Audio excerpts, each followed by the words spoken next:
अस्सलाम वालेकुम। मैं हूं आपका होस्ट अली नुमान और आप देख रहे हैं पाकिस्तान डोमेस्टिक मोटर स्पोर्ट।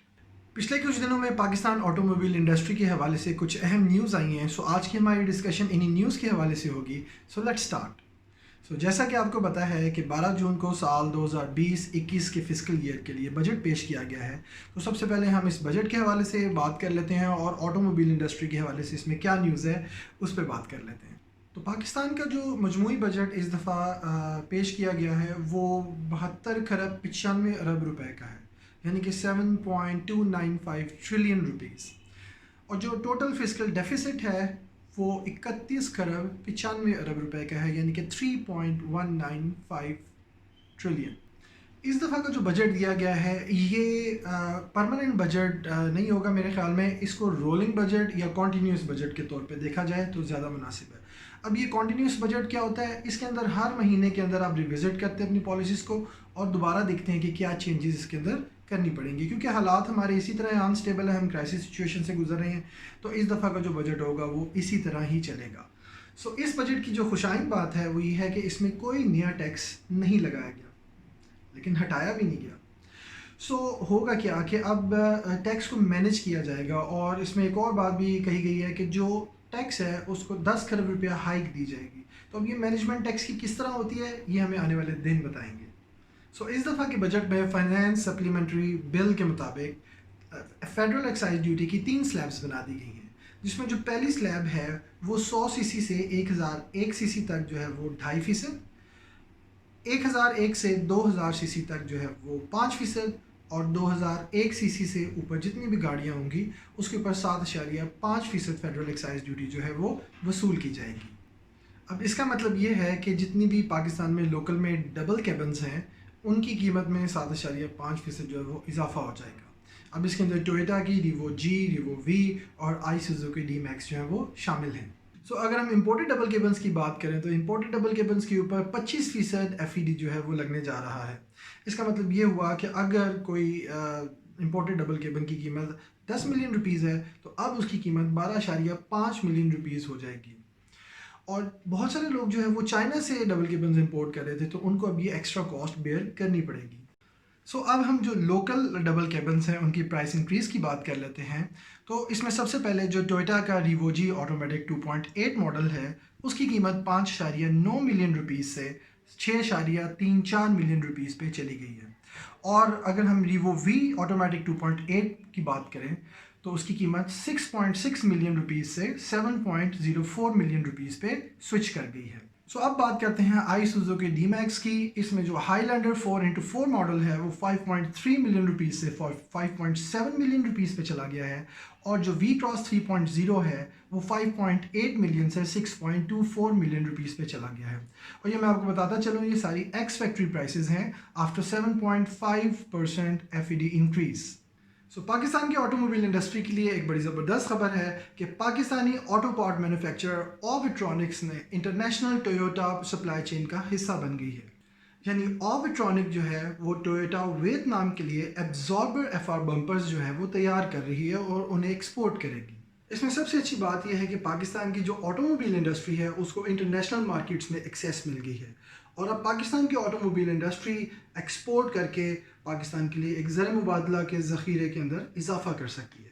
और यहाँ पर मैं आपको बताता चलूँ कि पाकिस्तान की जो ऑटोमोबाइल इंडस्ट्री है ये बाकी इंडस्ट्री के मुकाबले में एक फास्टेस्ट ग्रोइंग है, और पाकिस्तान की GDP के अंदर 4% कंट्रीब्यूट कर रही है, जो तकरीबन $350 मिलियन या 57.6 बिलियन रुपीज़ जो है वो बनता है।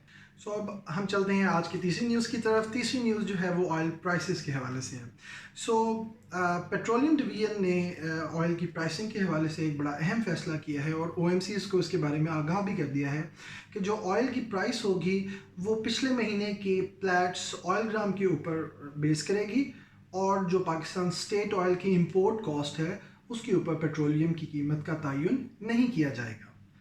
यहाँ पर इकोनॉमिक कोऑर्डिनेशन कमेटी ने एक बहुत अहम फैसला किया है, वो ये है कि inland freight equalization margin IFEM को डी रेगुलेट कर दिया गया है।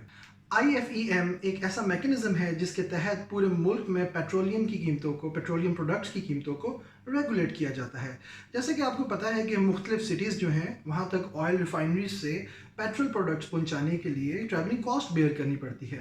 اب وہ ٹریولنگ کاسٹ جو ہے وہ کنزیومر پہ نہیں ڈالی جاتی، بلکہ وہ سپلائر جو ہے وہ اسے بیئر کرتا ہے اور پورے ملک میں آپ کو ایک پرائس جو ہے وہ پیٹرول کی نظر آتی ہے. لیکن اب اس کی ڈی ریگولائزیشن سے مراد یہ ہے کہ اب یہ کاسٹ جو ہے وہ کنزیومر بیئر کرے گا، اور اس میں جو کنزیومر سٹی جو ہے وہ آئل ریفائنری سے جتنی دور ہوگی اس کو اتنی ہی ٹرانسپورٹیشن کاسٹ جو ہے وہ بیئر کرنی پڑے گی. اور یہ جو ڈی ریگولائزیشن ہوگی یہ 1 سے لے کے 5 روپے تک آپ کو نظر آئے گی. اب ہم بات کرتے ہیں آج کی چوتھی نیوز کی طرف، جو کہ بڑی امپورٹنٹ نیوز ہے. اکنامک کوارڈینیشن کمیٹی نے 2020 کی الیکٹرک وہیکل پالیسی جو ہے وہ لانچ کر دی ہے، اور اس کے مطابق جو ہے وہ 2 ویلرز، 3 ویلرز اور جو ہیوی وہیکلز ہیں ان کو آئل بیس سے بیٹری بیس یا الیکٹرک وہیکل کے طور پہ جو ہے وہ کنورٹ کیا جائے گا. اب یہ جو پالیسی ہے یہ منسٹری آف کلائمیٹ چینج نے جو ہے وہ پریزنٹ کی تھی، اور اس کے اندر ڈفرینٹ اسٹیک ہولڈرز، جس کے اندر ministry of industries and production, ministries of science and technology اور انجینئرنگ ڈیولپمنٹ بورڈ یہ شامل تھے، اور ان سب نے ایک مجموعی لائحہ عمل اپناتے ہوئے یہ پالیسی جو ہے وہ لانچ کی ہے. اس کا جو فرسٹ فیز ہے اس میں جیسے میں نے آپ کو بتایا ہے 2 ویلرز، 3 ویلرز اور جو ہیوی وہیکلز ہیں ان کو پہلے کنورٹ کیا جائے گا، اور پھر سیکنڈ فیز کے اندر جو ہے وہ کارز کے اوپر جو ہے وہ فوکس کیا جائے گا. اب ایسا کیوں ہے؟ اس لیے کیونکہ ہماری جو 2 ویلرز اور 3 ویلرز کی جو انڈسٹری ہے وہ بہت ہیوج ہے، اور اس کو کنورٹ کرنے میں اور ریگولیٹ کرنے میں کافی ٹائم جو ہے وہ درکار ہے. اس پالیسی کی اچھی بات یہ ہے کہ ہمارے جو لوکل وینڈرز ہیں اور جو لوکل سپلائرز ہیں ان کو آگے آنے کا موقع دیا گیا ہے، اور اس پہ جو ڈیوٹی ہے وہ کم سے کم رکھی گئی ہے تاکہ ہماری لوکل انڈسٹری جو ہے وہ فلرش ہو. اب یہ جو الیکٹریکل وہیکل پالیسی ہے یہ اس لیے بہت امپورٹنٹ ہے کیونکہ جو گلوبل وارمنگ ہے اور جو کاربن ایمیشن ریٹس ہے وہ بہت زیادہ جو ہے وہ کلائمیٹ کو ڈیمیج کر رہے ہیں. اور اب چونکہ پوری ورلڈ جو ہے وہ آئل بیس سے الیکٹریکل وہیکلز کی طرف شفٹ کر رہی ہے، تو پاکستان کے اندر بھی جو ہے اس کو انیشیٹ کر دیا گیا، اور اس سے یہ بھی فائدہ ہوگا کہ ہماری جو لوکل انڈسٹری ہے وہ بھی فلرش کرے گی، اور ہم جو ہے ہماری اکانومی گرو کرے گی اور ہم آگے پروگریس کریں گے.